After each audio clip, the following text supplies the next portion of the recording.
Bonjour tout le monde et bienvenue à ce 6e épisode du Sub Show dédié à la 40e saison de Survivor Winners at Wars. J'espère que vous allez bien, malgré les circonstances, on s'entend bien évidemment. Donc, avant de commencer, comme toujours, si vous voulez vous abonner à la chaîne, activer les notifications, m'ajouter sur Twitch, sur Facebook ou laisser vos commentaires, tout se trouve en dessous du vidéo. N'oubliez pas non plus de laisser vos commentaires sur les vidéos les plus récents, comme ça je suis capable d'en faire un meilleur suivi et de vous répondre le plus rapidement possible. Avec beaucoup de retard à l'heure actuelle parce que malheureusement, je pense que ça fait 5 semaines que je vous dis que je suis en retard et que j'ai pas eu la chance de vous lire. Je m'en excuse sincèrement. Depuis que je suis revenu de voyage, ça a été terrible. Fait que inquiétez-vous pas, j'étais pas dans la période à risque, mais c'est quand même ça. Donc, pour commencer, évidemment, on va revenir sur les deux éliminations du dernier épisode de Survivor, c'est-à-dire l'élimination de Parvati et de Sandra. Je vous avais dit dans le fond que si leurs équipes respectives se rendaient au vote de tribu, ça allait probablement être les deux qui allaient être éliminés. Ça a été le cas, mais peut-être pas de la façon que je l'avais imaginé. Je pensais que ça allait être un vote beaucoup plus tranchant, que ça allait être facile comme vote. D'un côté, Sandra était beaucoup mieux installée dans cette tribu que je le croyais au départ. Je pensais que Sandra était beaucoup plus à risque, par exemple, par rapport à Kim. Finalement, on a senti que Sandra était quand même aux commandes. Et du côté de Parvati, il y a eu quand même une opportunité que Parvati n'a pas su capitaliser à fond. Dans les circonstances, je pense que c'était normal qu'elle ne le pouvait pas. Mais ça reste quand même que Wendell lui a offert une opportunité à se faire éliminer dans les circonstances. Mais comme je dis, Parvati n'a pas su sauter dessus. Donc le vote n'a pas été surprenant au final si on regarde juste les personnes qui ont été éliminées, mais la façon qui ont été éliminées a été un peu plus surprenante. Donc du côté de Parvati, c'était quand même un bel épisode pour Parvati qui a mis en lumière un peu ses forces. Donc, on a vu Parvati quand elle parlait avec Michel, entre autres. Elle avait analysé complètement le comportement de Yule. Pourtant, Yule qui est un joueur qui semble être en contrôle, qui semble réfléchir à ce qu'il fait. Parvati voyait très bien sa façon d'agir, sa façon de se tenir. L'a analysé, de dire non, il est complètement fermé, j'ai aucune chance avec ça. Fait qu'on voit que Parvati analyse ce genre de choses-là par rapport aux autres joueurs. Donc, elle sait sur qui mettre de la pression, si je puis dire. Et ça l'a aidé dans ses saisons précédentes, qu'on le veuille ou non. Et cette saison-ci, elle se rendait compte quand même des possibilités devant elle. Fait que Yule était complètement fermée à ce niveau-là. On voyait quand même qu'elle essayait quelque chose elle a pas tordu de bras, mais elle essayait de convaincre intelligemment les autres joueurs. Elle a essayé de compromettre Wendell. Elle a réussi très bien à ce niveau-là. On va reparler de Wendell un petit peu après. Mais Wendell s'est compromis, a quand même, je pense, a complètement gâché sa game avec la façon dont il a réagi dans la situation. Le problème que Parvati a eu lors de cet épisode-là, c'est le fait que, puis on en a parlé je sais pas combien de fois dans les derniers épisodes, surtout au début de la saison, Parvati ne pouvait pas flirter. Elle ne pouvait pas utiliser son charme pour se rendre plus loin. Et je pense que dans ce vote précis qu'il a éliminé, c'est justement ce qui lui manquait. Parce que Nick, en mon sens, de tout ce qu'on a vu, Nick était à ça de craquer. Si Parvati avait pu utiliser son charme, si Parvati avait pu flirter avec, lui faire les beaux yeux, on le sait tous que Nick aurait cédé. C'est comme. Surtout avec la réaction de Wendell, je vous dirais que Nick aurait peut-être pu être fort dans une certaine mesure, mais avec la réaction de Wendell, ça on va reparler là, mais je pense que Nick se serait peut-être laissé tenter par le côté obscur. Le problème aussi de Parvati, c'est que justement les gars ont peur de Parvati parce qu'elle a la réputation de complètement dévorer les gars, d'être capable de les mettre dans sa poche et de les dominer entièrement. Donc, je pense que Nick était aussi au courant de ça. Il a probablement eu peur dans la situation. Mais le fait que Parvati n'a pas pu pousser la machine de ce côté-là et a dû vraiment plus se rabattre sur de la stratégie pure, d'essayer de convaincre. Nick était dans une alliance, il n'a pas voulu briser son alliance. On se rappelle dans David contre Goliath, Nick était pas le genre de joueur qui blindsidait les autres si ça venait de lui. Si les autres jouaient contre lui dans son dos, là, il était prêt à les éliminer. On pense comme à Christian.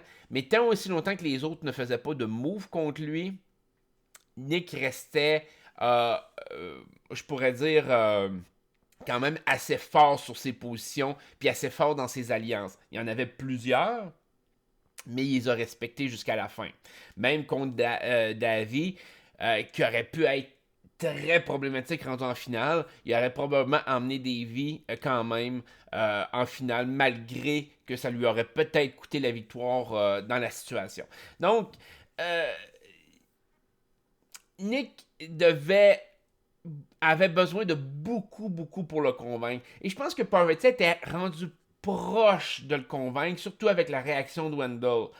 Mais il lui a manqué un step, et ce step-là, à mon sens, c'était le petit flirt supplémentaire qui avait fait en sorte que Nick se serait senti à l'aise, de faire comme ah, c'est Parvati. Puis il se serait fait embrigader dans ça. Malheureusement, c'était peut-être le vote le plus facile, dans le sens que Parvati, c'est Parvati. Je veux dire, ça reste quand même l'une des meilleures, sinon la meilleure joueuse de Survivor qu'il y a jamais eu. Stratégiquement, ça a été une bête. Elle a gagné beaucoup de compétitions aussi quand elle était, qu'on le veuille ou non, quand elle était plus jeune. Quel est l'avenir de Parvati dans le jeu? À mon sens, malheureusement, Parvati ne pourra pas revenir. Ça peut être une joueuse qui peut faire une différence sur l'île d'extinction par rapport à un autre joueur. Mais Parvati en tant que telle, je la vois malheureusement pas revenir de l'île d'extinction. Son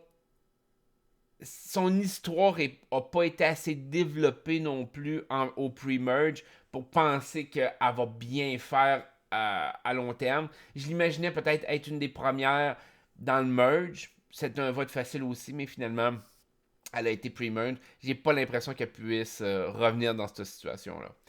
L'autre élimination, grosse élimination, Sandra. Sandra que j'ai jamais considérée comme une grande joueuse. Il y a beaucoup de gens qui considèrent qu'elle est une grande joueuse. Moi, j'ai jamais eu cette impression-là. Mais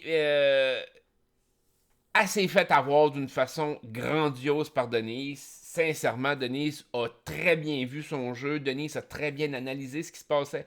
Denise qui est une joueuse sous-estimée par plusieurs. Dans le sens que, faut pas oublier que dans sa saison d'origine, Denise a réussi à survivre à tous les votes de tribu sans exception. C'est la seule joueuse de l'histoire de Survivor à s'être présentée au vote de tribu jour après jour après jour et de pouvoir survivre. Et souvent, elle a quand même été potentiellement en danger. Alors, Denise, juste le fait d'avoir ce bagage-là par rapport au vote de tribu, ça lui donne un gros avantage. Ça lui donne le fait qu'elle a été capable de survivre sous pression. Elle a été capable de tirer son épingle du jeu dans toutes les situations. Donc, mais on dirait que les gens oublient cet aspect-là dans une certaine mesure. Les gens en font référence des fois, mais ne considèrent pas quand même Denise comme une joueuse d'importance. Alors que Sandra, en mon sens, est beaucoup moins puissante que Denise sur ce qui a été accompli. Sandra, dans Heroes vs Villain, elle a été amenée à la fin et elle a gagné contre des gens qui étaient détestés. Elle a failli perdre contre Parvati. Mais ultimement, Sandra, sa stratégie était d'emmener des gens qui étaient beaucoup plus forts, qui l'auraient battu. Fait que j'ai jamais considéré que Sandra était intelligente dans Heroes vs Villain. Elle a juste été loqueuse, en mon sens, de se rendre où ce qu'elle s'est rendue. Elle a fait un bon move, entre autres comme l'élimination de coach, mais pas des moves de ultra impressionnants. Elle a failli s'allier avec les Heroes, ce qui aurait fait en sorte qu'elle serait ramassée en finale probablement contre peut-être Colby Donaldson, contre Rupert. Sa marge de manœuvre de remporter une autre saison aurait été très mince, en mon sens, si c'était arrivé. Ben ça, c'est une analyse peut-être pour une prochaine fois de quel gagnant méritait de gagner ou pas. moi, à mon sens, Sandra a toujours été une joueuse un peu plus controversée. Même la première fois, elle a été emmenée dans Pearl Island. Elle a été emmenée par Liliane parce que Liliane était sûre de toute façon de perdre contre les deux. Parce que si Liliane avait agi intelligemment ou stratégiquement, de dire j'ai peut-être une chance de gagner contre, elle aurait emmené Johnny Fairplay, qui l'aurait probablement battu, mais au moins elle aurait eu une meilleure chance de battre Johnny Fairplay que Sandra. Bref, je m'étale. Donc, de ce côté-là, Sandra, on a vu à quel point que stratégiquement, son move était potentiellement intéressant, mais quand même, ça lui apportait un niveau de risque que je comprends pas. Dans le sens qu'elle a donné une idole qu'elle ne pouvait plus utiliser après ce vote-là. Donc ça, c'est correct. Elle voulait que cette idole-là puisse servir. Elle voulait pas avoir de sang sur les mains. Ok, je comprends. De l'autre côté, c'est une personne que tu élimines pre-merge. Le sang sur les mains est limitatif. Tu veux peut-être voir Tony se faire éliminer, mais dans un contexte où ce que tu élimines Tony, par exemple, que tu t'attends que Denise élimine Tony, tu te ramasses quand même dans ta tribu où ce que tu es rendu Denise, Jérémy contre Sandra, Kim. Tu te retrouves dans une situation où c'est du 50-50. Tu n'as aucune idée si Denise ou Jérémy ou les deux ont des pouvoirs, ont des immunités, ont quoi que ce soit. Tu te ramasses quand même dans un désavantage. Tu te places dans une situation de désavantage incroyable par rapport à ça. Je pense pas que Sandra est assez épaisse pour croire que Denise allait éliminer Jérémy Collin. Je ne pense pas. Donc, j'ai pas compris vraiment toute la stratégie derrière parce que rendu en mon sens, rendu au merge, rendu durant le juré, le fait de ne pas avoir de sang sur les mains, c'est une chose. Mais encore là, le monde va dire, ouais, ben, t'as donné le pouvoir à quelqu'un d'autre, t'avais pas besoin, t'aurais dû faire le move toi-même. Tu sais, c'est un move, mais c'est un move comme en arrière. C'est un move qui a moins de crédibilité, je dirais. Euh, de l'autre côté, pre-merge, le sang sur les mains a pas tant de signification, à moins que tu t'attends que la personne qui va être éliminée va revenir en jeu. Mais à ce moment-là, c'est comme pourquoi tu fais en sorte que cette personne-là soit ciblée en premier. C'est comme, surtout si c'est un allié à toi. Tu perds ta majorité. Sandra, comme. Il y a de quoi qui a comme pas cliqué dans la tête à Sandra par rapport à toute la stratégie. Elle voulait peut-être se rapprocher de Denis. C'était peut-être le point ultime d'essayer de faire en sorte que Denis soit un petit mouton puis fasse comme ah oui, oui, oui, oui, oui, oui, je t'aime, Sandra. Mais Denis n'a pas cette personnalité-là, quoique Kim non plus, puis Kim l'a fait. Donc, Sandra a peut-être compté sur cet aspect-là. Sandra a peut-être voulu se gagner du temps. Comme elle disait, elle avait beaucoup d'alliés qui étaient en dehors de sa tribu. Elle a peut-être voulu se gagner du temps en éliminant quand même un allié, en mettant la faute sur Denise. Et c'était pas vraiment le vote de la personne éliminée qui lui importait, mais la perception des autres joueurs par rapport à ce qui est arrivé. Parce que, évidemment, c'est facile de dire ah, ben Tony a été éliminé. C'est Denise qui l'a clenché avec une idole. Je pouvais rien faire. Peut-être. Mais encore là, ça lui donnait-tu tant quelque chose que ça? Surtout que Tony avait une cible dans le dos déjà en partant. Bref, Sandra, il y a de quoi qui n'a pas cliqué. Par contre, ce qui m'a surpris, c'est que je pensais réellement que Kim allait se tourner contre Sandra, que Jérémy Collin allait rester loyal envers Denis sur le coup. Quoique, ils n'ont pas une alliance. Fait que ça, c'était toujours up in the air, mais je trouvais que ça faisait beaucoup plus de sens que Jérémy Collin et Denise restent collés l'un sur l'autre et que Kim puisse shifter. Donc, quand j'ai vu que l'épisode se déroulait, que malheureusement, tout le monde allait contre Denise, je me disais, Denise va utiliser une idole. Et là, j'allais beaucoup plus dans le sens de ce que je vous avais dit un peu dans le dernier épisode, de dire peut-être que Kim va se faire éliminer. Mais finalement, Denis a fait vraiment le gros move, c'est-à-dire de blindsider Sandra avec sa propre idole. Move extraordinaire. L'enjeu, par contre, qui a été peut-être négatif derrière ça, c'est que Denise a joué son idole sur sa deuxième idole sur Jérémy, qui, à mon sens, aurait normalement pas été nécessaire. Pas nécessairement de ne pas la jouer du tout dans le contexte que peut-être il aurait été en danger, mais dans le sens qu'elle aurait dû prendre des précautions pour que ça n'arrive pas. Et de ce côté-là, ça, c'est le gap qui me gosse un peu par rapport à la stratégie de Denise, malgré que j'adore ce qui est arrivé, j'adore le move qu'elle a fait. C'est un beau move, c'est un beau trophée de chasse qu'elle est allée chercher pour, advenant qu'elle se rende à la fin. Je pense pas. Mais ce serait un très beau trophée de chasse à se vanter rendu en finale. Mais je comprends pas pourquoi Denise a pas été voir Jérémy pour lui parler d'une alliance, pour lui parler de faire un move ensemble, conjointement. Il y a de quoi qui manque, il y a une pièce du puzzle qui manque ici parce que Jérémy Collin est pas considéré comme un joueur qui est traître. C'est un joueur qui, on l'a vu avec Nathalie. Nathalie est sur l'île d'extinction, elle donne absolument tout. Pourquoi? Parce que Jérémy a été loyal envers lui, envers elle. Jérémy a tenté d'utiliser des idoles sur des alliés par le passé. Je pense même comme à Stephen dans la saison où il avait gagné. Jérémy est quand même vu comme un joueur qui est un joueur plus d'honneur, ultra compétitif. Il voit des occasions. Je vous dis pas que Jérémy ne blindsidera pas quelqu'un avec qui il est allié rendu dans les 4-5 derniers. Mais il va attendre longtemps avant de le faire. C'est pas le type de joueur qui va, on peut dire, trancher la gorge de ses alliés juste parce qu'il voit une opportunité. Donc pourquoi Denise n'est pas allé voir Jérémy à ce moment-là, lui expliquer que Sandra lui a donné une idole, parce que Jérémy, c'est pas le genre non plus qui va dévoiler les plans à tout le monde. On le voit, il est beaucoup plus calme, réservé, il écoute, il prend une décision, il attaque. Donc, le fait que d'aller voir Jérémy dire « Elle m'a donné une idole, on a cette idole-là dans les poches, on peut voter 2 votes contre elle, et je vais jouer l'idole pour m'assurer que je pars pas parce qu'elle m'a dit que je partais. » Dans le sens que les 3 autres votes auraient pu aller quand même sur Jérémy.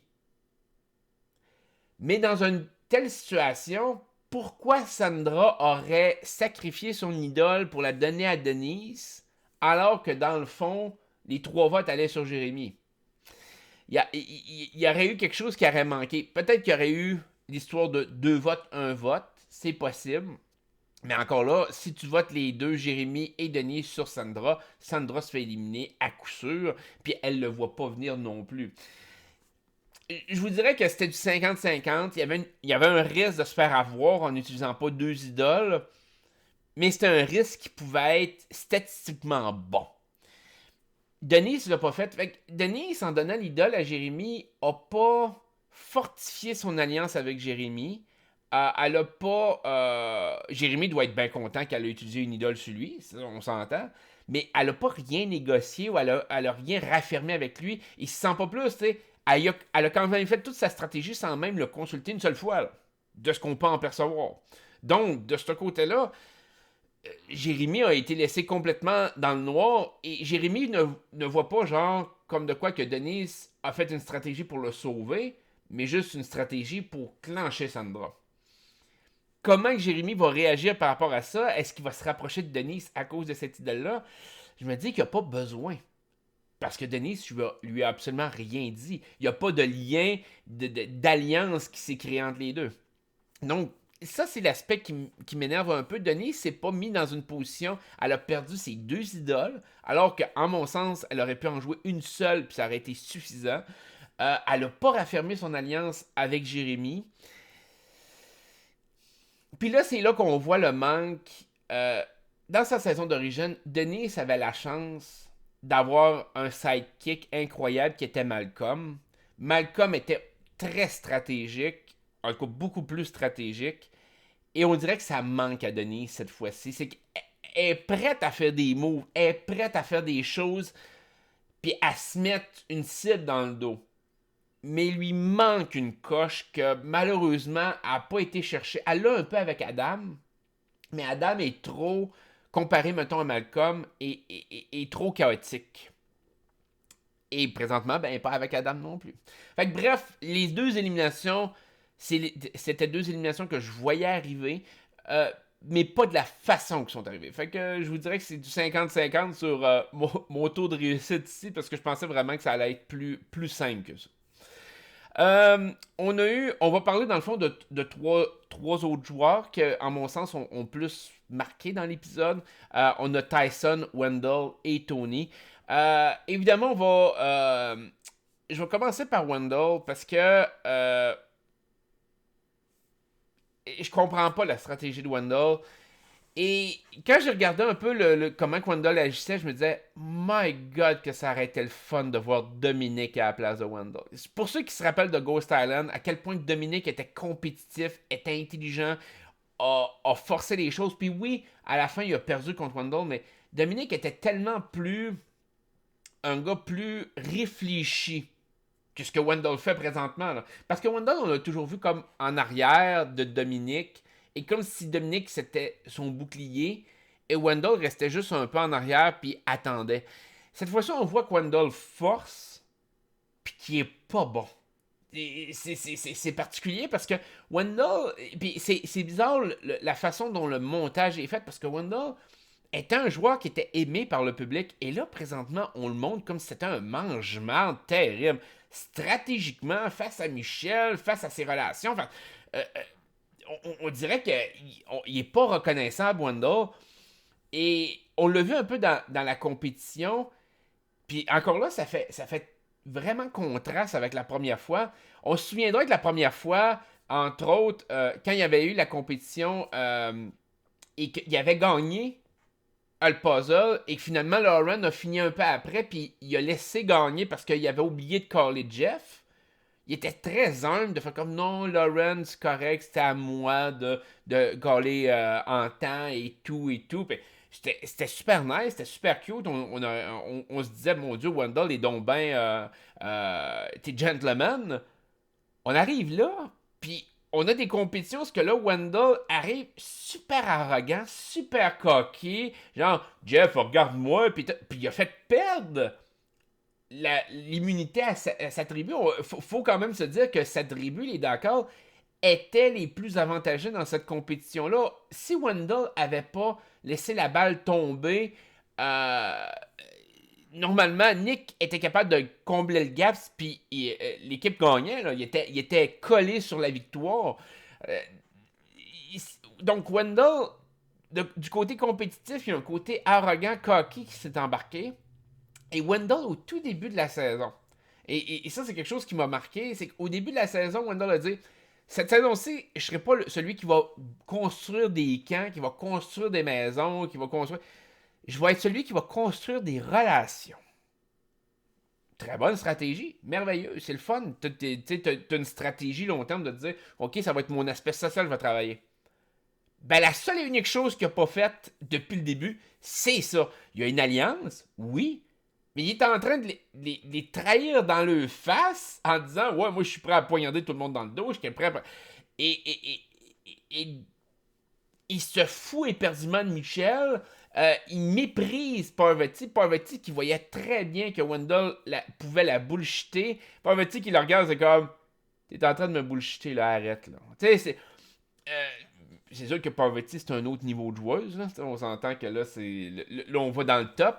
Mais ça reste quand même que Wendell est comme pas capable de faire des trucs positifs. Et là, je me suis posé la question de me dire pourquoi Nick et Yule ont accepté le speech de Wendell au vote de tribu. Parce que Wendell fait comme ouais, je suis prêt à les trahir, je suis prêt à les blindsider, moi c'est l'argent, c'est ci, c'est ça. Fait que est-ce qu'il y a quelque chose qui nous manque dans l'équation? Parce qu'on a vu vraiment toute sa réaction face à Parvati. Est-ce que les gars sont restés, que Nick et Yule sont restés loyaux envers Wendell? Parce que Wendell, une séquence qu'on n'aurait pas vue, entre autres, Wendell nous a dit écoutez, moi, essayez de gagner les tokens de Parvati. Je vous voterai pas plus out pour autant. Je vais essayer d'aller chercher, qu'elle me donne les tokens. On va quand même la blindsider. Et je vais prendre les votes sur moi si ça tourne mal. Parce qu'évidemment, Parvati, Michel vont voter probablement contre moi. Fait que je vais prendre le vote sur mon dos. Puis, c'est pas plus grave que ça. C'est comme si Wendell prendrait le hit pour ne pas mettre les autres joueurs en danger. Est-ce que Wendell aurait fait ça? pourquoi qu'il l'aurait pas montré dans de telles circonstances? Je trouve ça bizarre un peu. Wendell est probablement le seul joueur à l'heure actuelle qu'on peut considérer comme méchant. Puis pas stratégiquement seulement méchant, mais vraiment socialement méchant. Et c'est spécial comme sentiment, vu qu'on l'a vu qu'il était tellement fin dans sa saison d'origine. Là, c'est comme pas ça, pas en tout. Puis, je sais pas d'où c'est que ça vient. Je sais pas s'il y a des séquences qu'on nous montre pas, comme je vous disais. Est-ce que c'est une stratégie d'essayer de voler les tokens de Parvati dans la situation, d'essayer de blindsider Parvati comme elle l'avait fait avec, mettons, l'idole d'Eric dans Fan vs Favorite, puis de flouer Parvati dans ça, j'en ai aucune espèce d'idée. Mais c'est fait avec un certain irrespect. Puis sa réaction face à Michelle, qui est une joueuse super nice, super gentille, qui est pas réputée pour blindsider, pour être méchante, pour être ultra stratégique, ses réactions de la bitcher puis tout, alors que, de ce qu'on en comprend, c'est lui qui l'a trahi dans la vraie vie. C'est comme... je sais pas, ça donne une mauvaise image du gars en général. Et comme je vous disais la semaine passée, ça donne pas l'impression que il va être capable de gagner à la fin. Mais surtout, ça donne l'image d'un gars soit qui va être ultra méchant à long terme, puis ça va être le vilain de la saison, soit qui va se faire éliminer très rapidement. Fait que Wendell, checkez-les parce que ça se peut qu'il parte vite. Moi, j'ai cette impression-là. Là. Donc, toute sa stratégie pour voter un autre des gars out, encore là, ça revient un peu à la stratégie de Sandra. Quand Wendell dit je suis prêt à voter You, je suis prêt à voter Nick, la stratégie de Sandra, c'est comme pourquoi tu tomberais dans un contexte où ce que tu tomberais à la limite 50-50, c'est-à-dire que tu élimines You, tu restes seul pogné avec Nick contre Parvati Michel qui sont proches. Tu penses que quoi? Parvati Michel vont te donner leur confiance totale maintenant que tu as trahi tes propres alliés depuis le jour 1. Ça fait aucun sens. Donc, c'est pour ça que je me dis, il y a peut-être de quoi qui nous manque là-dedans. Et de toute façon, est-ce que Nick ou Yule serait resté allié avec après que le gars ait trahi son alliance? Encore là, je suis comme... Hein? Je sais pas. Il y a de quoi il y a de quoi qui marche pas là-dedans. On va peut-être avoir la réponse dans les prochains épisodes. On va peut-être voir le déroulement, puis que ça va confirmer ou infirmer certaines choses. On verra bien. J'ai l'impression que Wendell peut être à risque à ce stade-ci avec la façon dont il a essayé de jouer. Parce que c'est une façon de jouer qui est trop irrespectueuse pour une saison de gagnant. Et ça, c'est... Puis, petite parenthèse, parce que j'ai oublié de dire ça par rapport à Sandra. Une des choses que j'ai détesté de Sandra, fait que je saute de Wendell à Sandra, je m'excuse. C'est le manque de respect que Sandra a eu par rapport à Denise quand ça a été le temps de donner les tokens. Sandra aurait... Puis c'est pour ça que je vous parlais de qualité de joueur. Quand Tyson a été éliminé, il n'a pas hésité à donner les tokens à Nick. Parce qu'il a apprécié le fait que Nick a eu le meilleur de lui. Tyson a été capable d'aller au-delà. Puis, donc, ça démontre comment Tyson voterait probablement rendu au jury. C'est-à-dire, la personne m'a blindsidé, la personne m'a eu. Je ne l'ai pas vu venir, mais c'est un bon joueur. Tyson réagit comme un vrai gagnant. Sandra, elle, aurait dû sérieusement respecter ce que Denise avait fait. Denise, c'est pas une joueuse bitch, c'est pas une joueuse méchante. Denise a fait un move stratégique que Sandra a jamais vu venir. Sandra aurait dû arriver et donner les tokens à Denise. Ça n'a pas été le cas parce que Sandra était aigrie de ça. Ça l'a fait chier. Ça l'a fait chier de se faire avoir de même. Puis ça monte le niveau de joueur. Sandra se prenait trop pour une autre. Puis je trouve ça dommage qu'elle ait pas donné ce respect-là à Denise, qui pourtant Denise a très bien joué. Autant pour obtenir l'idole de Sandra, autant pour la blindsider. Je comprends que ça peut être dur. Ça peut être chiant de se faire blindsider de la sorte. Mais tu te fais quand même blindsider par, en mon sens, une excellente joueuse. Tu te fais pas blindsider par quelqu'un qui t'a manqué de respect ou qui t'a ridiculisé pendant tout ce temps-là. Denise a resté de marbre, a fait son move, t'as blindsidé, t'as éliminé dans le respect, t'as mis échec et mat, fair and square, c'est toi qui t'es planté, t'aurais dû y donner token. Bref, je voulais emmener cette parenthèse-là parce que je parlais de respect par rapport à Wendell.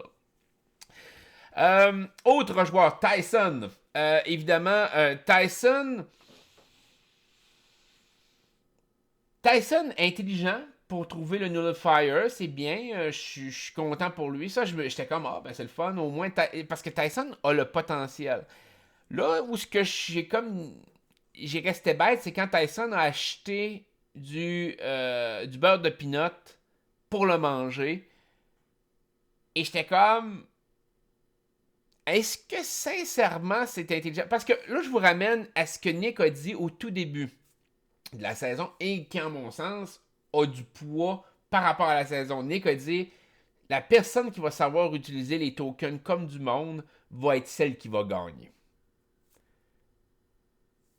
À date, il y a juste Tyson qui a utilisé son token. Est-ce que ça vaut la peine? Je veux dire, est-ce que logiquement, le fait d'acheter du beurre de peanut a fait en sorte que Tyson a gagné un avantage? Je vous dirais peut-être. Et il y a peut-être pas tort en disant les tokens me donnent les tokens me donnent rien si finalement je reviens pas en jeu. Ça se défend. Ça se défend très bien. Il y a juste un token. Tyson est probablement assez intelligent pour savoir qu'il ne reste plus beaucoup de marge de manœuvre pour obtenir des tokens d'ici à ce que le premier retourner, la première personne va retourner en jeu. Fait que peut-être que Tyson, lui, stratégiquement, c'est comme je vais essayer de gagner des forces, aller me chercher des protéines, aller me chercher de quoi pour me donner un boost lors de la compétition. Ce qui va peut-être le ramener en jeu. On s'entend, là. C'est peut-être possible. Je vous le disais, Tyson est probablement le joueur qui a le plus de chances de revenir en jeu. À mes yeux, à moi, c'est celui qui a le plus gros avantage pour revenir au merge. Mais j'ai quand même le sentiment que le token aurait peut-être pu être conservé malgré tout et qu'il a été mal utilisé. Le temps va nous dire si j'ai tort là-dessus. Peut-être que la force, les protéines supplémentaires qu'il va gagner avec le beurre de peanut va lui donner la victoire. Ça, c'est possible. Là, la deuxième des choses, je me disais, si il voulait le faire sans que les autres s'en rendent compte qu'il avait trouvé l'item, qu'il avait vendu son token, ben, me semble la dernière chose que tu prends, c'est du beurre de peanut. Parce que, man, t'es isolé sur une île déserte, puis le beurre de peanut, ben, qu'on le veuille ou non, ça sent. Surtout si tu prends avec tes mains, genre, pendant 1 heure de temps, à gratter le fond d'un pot, puis à t'empiffrer de ça. Il y a des grosses chances que l'odeur reste collée sur toi pendant très très longtemps. Là. Tu peux pas te laver, là. T'as pas de savon pour essayer de faire partir l'odeur. Fait, je peux pas croire que les autres joueurs sur l'île d'extinction s'en rendent pas compte. Il faut y aller logiquement. Là. Donc, de ce côté-là, j'espère que Tyson ne l'a pas fait pour que les autres joueurs le sachent pas, parce que ça marche pas. Moi, à mon sens, il a pas pu se laver comme du monde après coup, là, pour faire partir l'odeur. Fait que stratégiquement, par rapport aux autres joueurs sur l'île d'extinction, je trouve que c'est comme...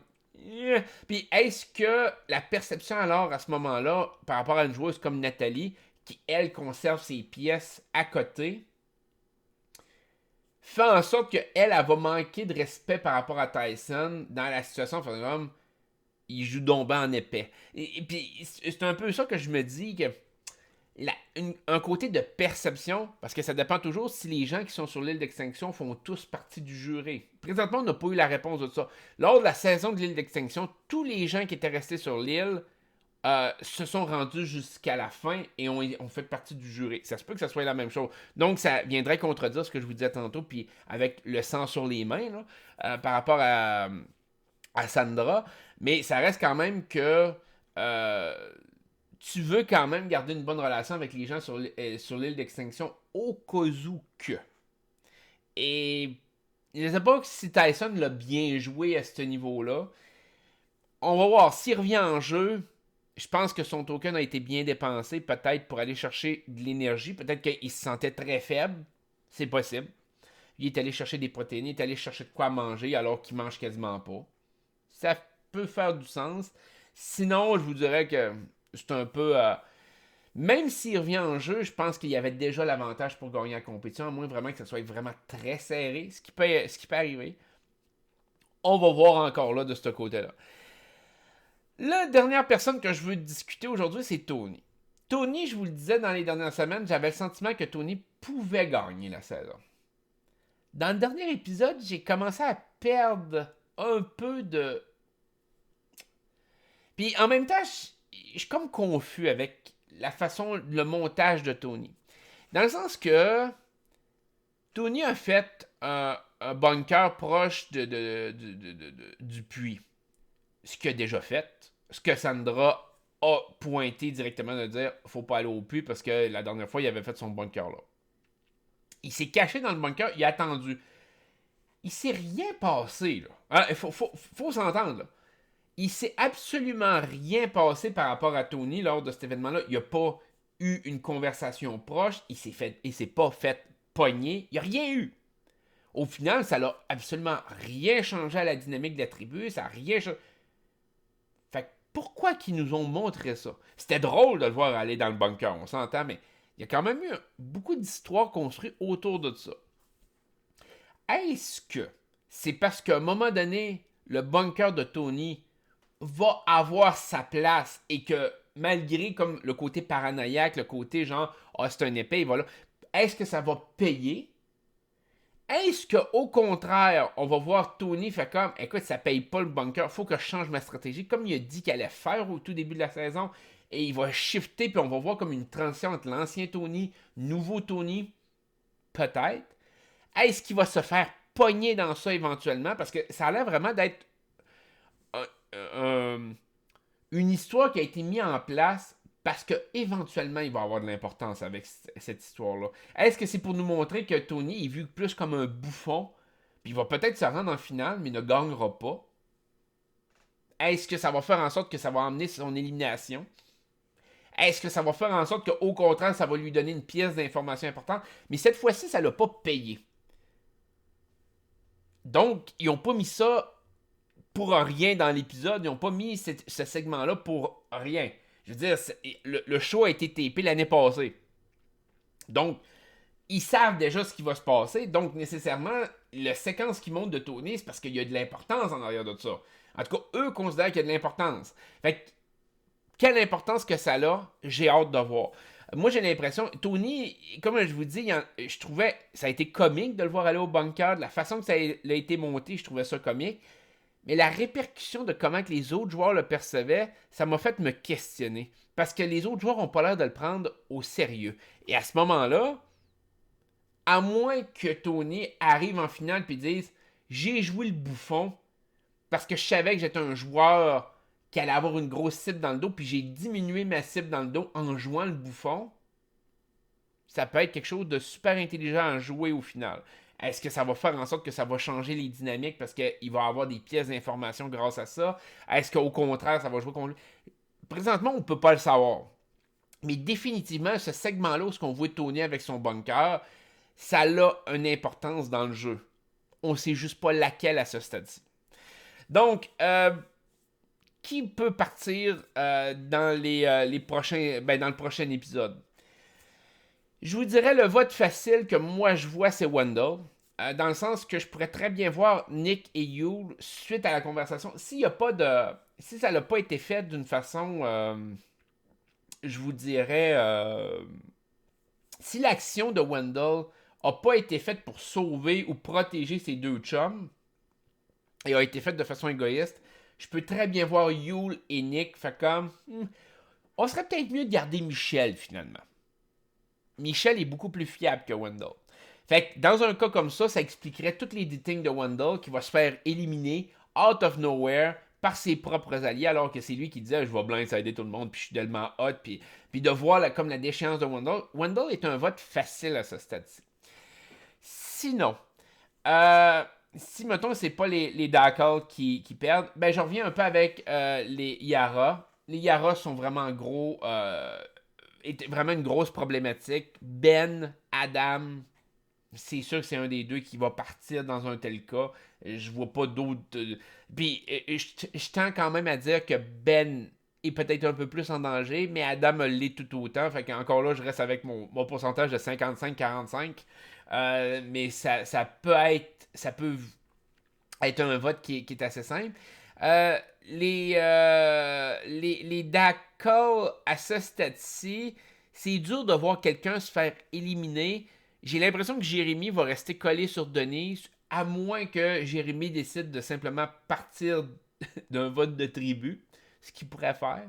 Je vois pas Tony se faire éliminer tout de suite, à moins que l'image de son bunker du dernier épisode amenait l'aspect que peut-être il va se faire éliminer. C'est possible. Kim a pas l'air à être en danger à l'heure actuelle, a pas l'air d'être une joueuse que le monde veut le voir partir à tout prix. Fait que j'ai pas l'impression. Les Dackles sont comme. Ont pas ont pas d'histoire pour le prochain à être éliminé. Fait que je pense que les Dackles sont safe à ce stade-ci. Les Silly, on a l'impression qu'ils sont safe aussi. Il n'y a pas eu beaucoup d'histoire qui a été développée. Mais les Silly, il y a eu de l'histoire qui a été développée avant par rapport à l'histoire de Rob. Fait que Silly, mais j'ai plus l'impression. Pas les Silly, excusez-moi, les Yara. Avec Ben et Adam.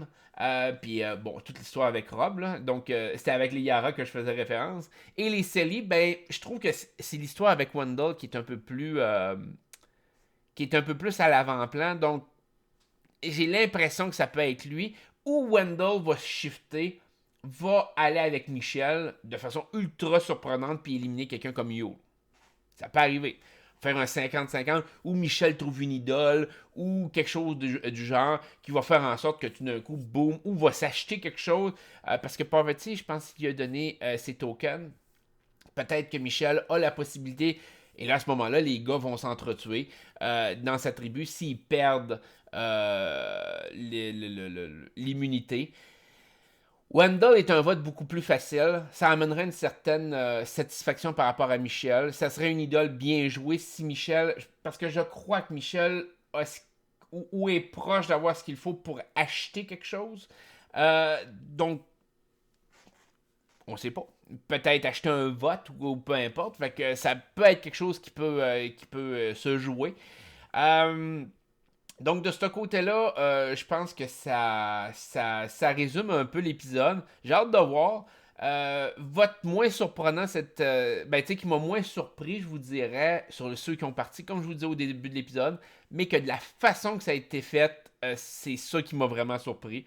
Parce que durant l'épisode, j'ai vraiment eu un doute dans mon esprit. Peut-être moins Parvati, j'avais l'impression que Parvati allait être éliminée quand même, mais le vote contre Sandra, je l'ai remis en doute durant l'épisode. Parce que je voyais Kim se coller sur Sandra. Et finalement, ben, ça a été. Kim est resté collé sur Sandra, mais c'est Denise qui a fait le move. Super de beau move, sincèrement, Denise. T'as fait l'épisode, je peux te le garantir. Donc, j'espère que cet épisode-ci vous a plu. On se retrouve la semaine prochaine pour un autre Seb Show par rapport à Survivor. D'ici là, faites attention à vous autres, suivez les règles, essayez de faire attention pour pas contaminer personne ou pour pas être contaminé. C'est super important. Donc, bonne journée à vous autres. Je vous adore. Bye bye.